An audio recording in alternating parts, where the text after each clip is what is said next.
believe Emma Thompson's toenail came off when the dog got going. Yeah. Well, forget haggis and bagpipes. Our next guests are arguably two of the best things to come out of Scotland. If you haven't been swept up in the world of Outlander, chances are you haven't met this guy. So damn dreamy. Did you learn to kiss them? I was a virgin. No monk. So what's all the fuss about this Scottish dreamboat who lives in a world of time travel and dreaminess and will most likely make you fall for him? No promises, Sassenach. Thanks to Outlander, the great land of tartans and kilts has had a rapid increase in tourism. So two of the show's stars, Sam and Graham, took to the road, sans pants, to document an epic road trip.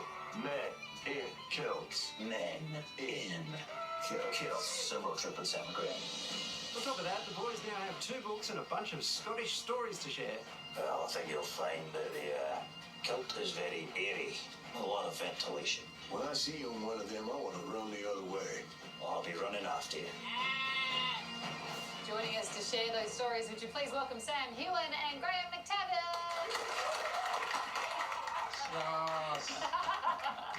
Welcome. Well, this is a bit exciting. You guys met filming Outlander, obviously couldn't get enough of each other. Which one of you came up with the idea of whacking on the kilts and travelling the Scottish countryside? It was you, wasn't it, really? Yeah, but we're just saying how uncomfortable we are right now. This is probably, despite the whole journey we've been together, this is the closest we've ever been. Yes, I mean, actually, the physical proximity we're in now... Yeah. I'm getting a little nervous, actually. It is. It's getting quite awkward. I don't think any of us have been that close in a long while. Good point.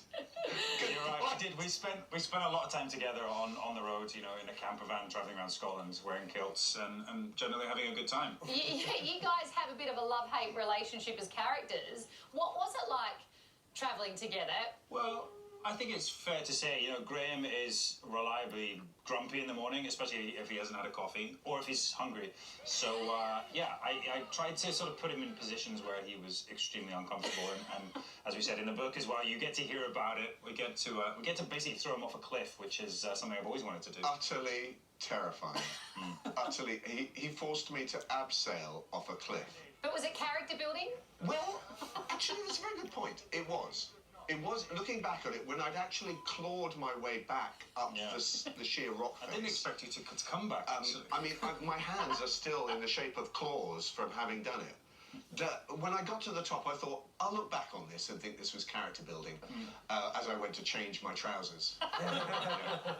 Given that you're both Scots, you've been making men in kilts, you're doing this book, like, do you have a newfound love or attachment for your homeland that you didn't realise that was kind of dormant?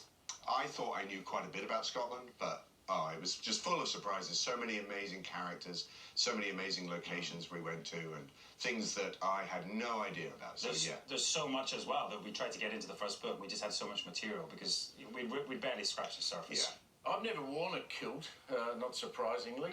Come on.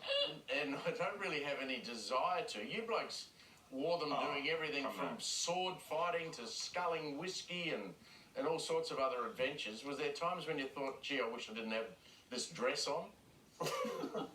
Sorry. Well, whoa. Did you use the dress? Did you call that a dress? Oh, yeah.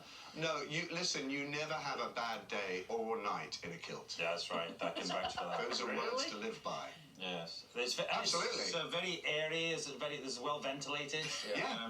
Very comfortable. Yeah. Very comfortable. You have to be careful sitting down. Mm-hmm. You know, I'm short though, and it doesn't really work. It touched the bottom. Yeah, right. Yeah. We'd have to get you a mini kilt. Have you got?